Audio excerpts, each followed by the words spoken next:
Bueno, ¿qué tal chicos? Les habla su profesor de física. Ya por lo menos nosotros tuvimos la ocasión de presentarnos y por lo menos haber trabajado 2 semanas de clase, en las cuales vimos una parte introductoria de repaso, de nivelación de la materia. Empezamos a ver algunos conceptos, a recordar algunos conceptos de la escuela y tratamos de por lo menos completar lo mínimo indispensable para poder comenzar con nuestra materia en sí misma. Por eso les pido que primeramente, por favor, lean bien, estudien bien todos los apuntes que les había dejado al principio de clase y con los cuales estábamos trabajando. Así de tal forma, cuando se retomen las clases, podamos continuar directamente con la materia. Para ello vamos a empezar con la unidad número 1, viendo la parte de estática. Como vimos en clase, la física para su mejor estudio se divide en distintas áreas o ramas, y una de esas áreas era la estática, que sintéticamente lo que se dedica es a estudiar las condiciones, dice que deben cumplir el conjunto de fuerzas para que un cuerpo permanezca en equilibrio, ¿sí? Entonces estudia cuáles son las condiciones que debe cumplir un cuerpo para que éste permanezca en equilibrio. Bueno, acá se empiezan a ver algunos conceptos nuevos para ustedes. Por un lado dice condiciones y por otro lado dice conjunto de fuerzas. Fundamentalmente, bueno, un conjunto quiere decir que son más de una fuerza, ¿sí? Son varias fuerzas que actúan sobre un cuerpo. Más adelante vamos a ver qué es un conjunto de fuerzas o un sistema de fuerzas. Por ahora vamos a empezar desde lo más básico, definiendo en física qué se conoce como fuerza. Bien, ahora en física se dice que fuerza es toda causa, dice, capaz de modificar el estado de movimiento o reposo de un cuerpo o de producir en él una deformación. Entonces, supóngase que este sería un cuerpo que yo lo tengo en estado de reposo, o sea, no se está moviendo. Si yo se le aplico una fuerza, cualquier tipo de fuerza, ese cuerpo puede cambiar su estado de reposo y puede comenzar a moverse, a desplazarse, ¿sí? En ese movimiento va cambiando de lugar, ¿sí? Entonces yo le aplico una fuerza, entonces este cuerpo que está ubicado en este punto, en este lugar, cambia su lugar a medida que pasa el tiempo y se encuentra después en este otro lugar, ¿sí? Entonces, producto de una fuerza, ese cuerpo que está en reposo puede comenzar a moverse o a desplazarse.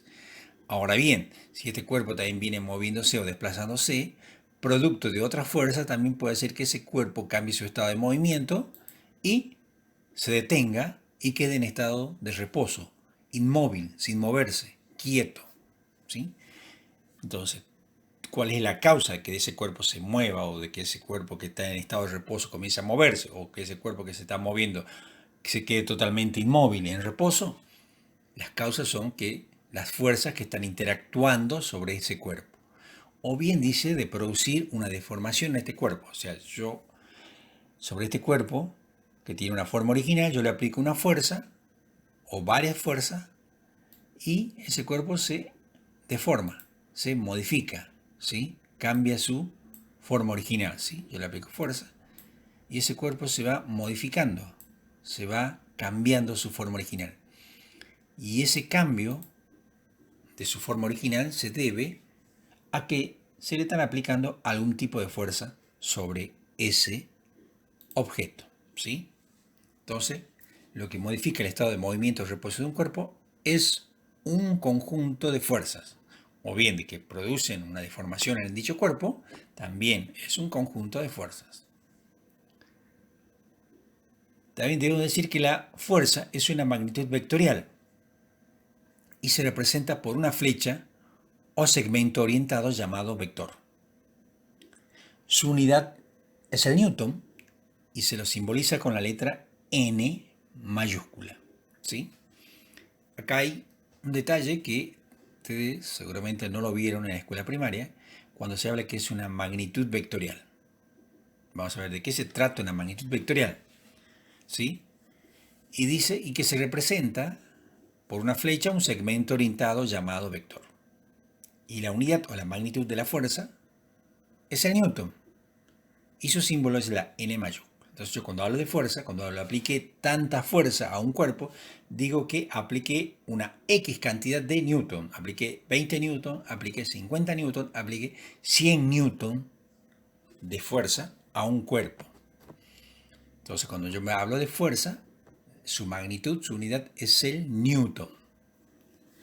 Ahora vamos a ver una serie de conceptos matemáticos, pero que se utilizan bastante en física, que seguramente deben haber visto en la escuela primaria. Como ser, qué es una recta, qué es un segmento, y de ahí vamos a ver qué es un vector. Una recta, en física, o más precisamente en matemática, ¿qué es lo que yo defino que es una recta? Bien, es una sucesión consecutiva e infinita de puntos que conservan la misma dirección. No tiene ningún tipo de curva, no tiene un principio ni tiene un fin, ¿sí? Dice una sucesión consecutiva e infinita, o sea, es varios puntitos que están uno a continuación del otro. Por eso que dice una sucesión consecutiva e infinita, que quiere decir que hay infinitos puntos. Y por eso dice que una recta no tiene un principio ni tiene un fin. Yo no puedo decir que esta recta empieza en este punto y termina en este punto. No. Una recta viene desde el infinito hasta el más infinito. Se extiende indefinidamente. No tiene un principio y no tiene un fin. ¿Sí? Pero para que sea una recta, dice que no tiene que tener ninguna curva. Tienen que tener la misma dirección. Conservar la misma dirección. No se tiene que, digamos, generar ningún tipo de curva. Ningún tipo de cambio en la dirección de esa recta. Y se la puede denotar con una letra mayúscula o bien con una letra mayúscula acompañada con un número, que es lo que habitualmente hacemos en este caso, en esta materia, en este año. Por ejemplo, esta recta que está en rojo lo llamamos la recta L1, a la recta que está acá en color azul la llamamos la recta L2. Ahora bien, vamos a ver qué es un segmento. En matemática, un segmento es una porción de una recta. Tiene un principio y un fin, que están bien delimitados, o sea que es una sucesión finita de puntos. Y dicho segmento siempre estará incluido dentro de una recta. O sea, un segmento, todo segmento está dentro de una recta. En este caso tengo la recta L1, ¿sí? Y dentro de esa recta L1 tengo este segmento, el segmento AB, que este segmento tiene un principio en el punto A y tiene un fin en el punto B, ¿sí? Por eso digo que este es el segmento AB. Es una sucesión finita de puntos. Tiene un principio y tiene un fin y está bien delimitado. Por eso digo que el segmento es una porción de una recta. Ahora vamos a ver un vector. Habiendo ya visto que es un segmento, se dice que un vector es un segmento orientado. Es una porción de una recta, tiene un punto que es el origen del vector y en el otro extremo está representado por una punta de flecha que me indica dónde termina el vector y cuál es el sentido o bien hacia dónde apunta. Se lo denota con una letra mayúscula con una pequeña flecha arriba, ¿sí? Entonces, un vector es un segmento orientado. Y ese vector está contenido, como es un segmento, está contenido dentro de una recta de dirección, que en este caso la recta de dirección es L1. Entonces, dentro de esa recta de dirección yo tengo un segmento. Y en este caso, como es un vector, ese segmento es orientado, ¿sí? Entonces, y al vector se lo denota con una letra mayúscula y con una pequeña flechita arriba de la letra mayúscula. O bien directamente yo lo puedo denotar con una letra mayúscula, es decir, este es el vector A, ¿sí? Bien, entonces este es un vector. Es un segmento, es una porción de una recta, con la diferencia del segmento que es orientado, que en un extremo tengo esta punta de flecha. Por eso es que es un segmento orientado. Esta puntita de flecha me da la orientación de ese segmento. Ahora hay otro concepto que tenemos que tener bien en claro para trabajar en esta materia, que son las rectas paralelas, concepto que también deben haber visto en la escuela primaria. Cuando dos rectas son paralelas, o qué son las rectas paralelas, son aquellas líneas dice, que mantienen una cierta distancia entre sí. y a pesar de prolongar su trayectoria hasta el infinito, nunca se encuentran o se tocan en ningún punto. Es decir, se entiende por rectas paralelas a las que se hallan en un mismo plano, no presentan ningún punto en común y muestran la misma pendiente, o sea que no han de tocarse ni cruzarse, ni siquiera sus prolongaciones se cruzan, ¿sí? Entonces tengo acá la recta L1 y la recta L2. En este caso yo puedo decir que la recta L1 es paralela a la recta L2, ¿sí? Porque mantienen una equidistancia a lo largo de toda su trayectoria, ¿sí? Esa distancia que les va separando no se va, digamos, disminuyendo, no se va achicando, porque de así fuera, en algún punto se van a cruzar. Y si esas rectas se cruzan, se cortan en un punto, entonces ya no serían rectas paralelas, ¿sí? Para que sean paralelas, tienen que conservar la misma distancia a lo largo de toda su trayectoria, ¿sí? Entonces se dice que L1 es paralela a L2. Este símbolo, con estas dos rayitas verticales, significa paralelo. Por eso esto se lee, la recta L1 es paralela a la recta L2. Como fuerza es una magnitud vectorial, para su representación y entendimiento se necesita expresarla no solamente por una cantidad numérica acompañado de una unidad de magnitud, sino que se la debe acompañar por todos sus componentes vectoriales, ¿sí? O sea, no basta, yo cuando hablo de fuerza, con decir aplico una fuerza de 10 newton, ¿sí? Yo ahí estoy dando un valor numérico 10 con su magnitud, newton. Entonces yo sé que esos 10 newton se refiere que es fuerza, ¿sí? Ahora bien, pero no me basta solamente con decir que aplico una fuerza de 10 newton, sino que debo conocer cuáles son sus otros componentes para que quede bien delimitados, ¿sí? Esa fuerza y yo pueda entenderla, a dónde se aplica esa fuerza, en qué lugar se está aplicando esa fuerza y en qué sentido, orientación va esa fuerza. Para ello es necesario conocer cuáles son los componentes vectoriales que tiene una fuerza. Los componentes vectoriales de una fuerza son 4. Punto de aplicación, módulo magnitud, dirección y sentido, ¿sí? Acá tengo un gráfico de lo que es un vector fuerza, y a donde están indicados cuáles son sus componentes vectoriales. El punto de aplicación en este lugar, ¿sí? Tengo acá la recta L1 y tengo el vector A. Y el punto de aplicación está en este punto, ¿sí? Es el punto de aplicación o es el punto origen, ¿sí? De la fuerza. Es el lugar concreto sobre el cual actúa la fuerza. En él se comienza a dibujar el vector que representa la fuerza, ¿sí? En este punto de aplicación o el punto origen. El módulo magnitud, que está representado acá color celeste, ¿sí? Este es el módulo o la magnitud, es el tamaño de la fuerza. Indica el valor numérico de la fuerza en newton.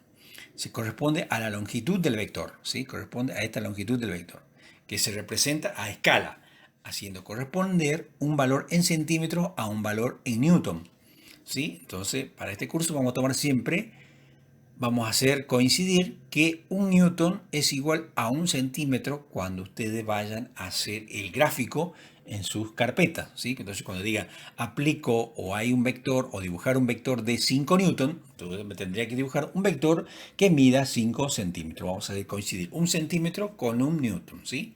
Esa va a ser la escala que nosotros vamos a trabajar. Y por convención dice que se toma que si el vector tiene sentido hacia la derecha es positivo y a la izquierda es negativo el valor del módulo. Ese signo únicamente me está indicando si va hacia la derecha el vector o si va hacia la izquierda, ¿sí? Ahora, el otro componente es la dirección. Dice, es la recta a lo largo de la cual se aplica la fuerza, la línea sobre la que se representa el vector. Dijimos que el vector, o un vector en este caso, que es un segmento orientado, siempre tiene que estar graficado sobre una recta dirección. Entonces tengo acá la recta dirección L1 y sobre esta recta dirección L1 tengo el vector A, ¿sí? Entonces la dirección, ¿cuál es la dirección? Es la recta, la dirección me da la recta sobre la cual está graficada el vector, ¿sí? Y esa dirección está dada por el ángulo que forma el vector con el eje positivo de las abscisas en un sistema de coordenadas cartesianas. Entonces yo tengo acá la recta L1 y si a esta recta L1 yo le trazara el eje positivo de las abscisas, que está acá en un color moradito o violeta, y intersecto esta recta de dirección L1 y me va a formar este ángulo, el ángulo alfa. ¿Sí? En matemáticas generalmente los ángulos se los denota con letras del alfabeto griego, en este caso alfa. Entonces la recta L1 le hago intersectar con el eje positivo de las abscisas y me forma un ángulo. Y el valor de este ángulo es la dirección que tiene, en este caso, la recta L1, y por lo tanto va a ser la dirección que tiene el vector A, ¿sí? La dirección que tiene la recta L1 va a ser la dirección que tiene, en este caso, el vector A. El cuarto componente es el sentido, se indica con la punta de flecha del vector. Me indica hacia dónde apunta o se mueve la fuerza, ¿sí? Esta punta de flecha que lo tengo graficado en un extremo del vector es el sentido, me indica hacia dónde va la fuerza, ¿sí? Porque si yo tuviera este segmento, puede tener un sentido, como está en este caso, hacia la derecha, o puede tener un sentido en este caso hacia la izquierda. Pero en este caso, no lo puedo tener, digamos, hacia los dos lados. O sea, una punta de flecha en este extremo y una punta de flecha en este extremo en un mismo vector. No, sino que esa punta de flecha va a estar en un solo extremo, en este caso, como el que tenemos acá. Y el otro extremo es el punto de origen o aplicación de la fuerza. Y el otro extremo es donde está la puntita de flecha, que es la que me indica el sentido, hacia dónde apunta o se mueve la fuerza. Bien, básicamente esos serían los componentes vectoriales de una fuerza. A continuación, vamos a ver lo que serían la clasificación o tipos de vectores que encontramos en física. Nosotros vamos a ver algunos tipos, no todos, los más importantes o tal vez los que nosotros necesitamos conocer bien para trabajar en esta materia, en esta unidad número 1.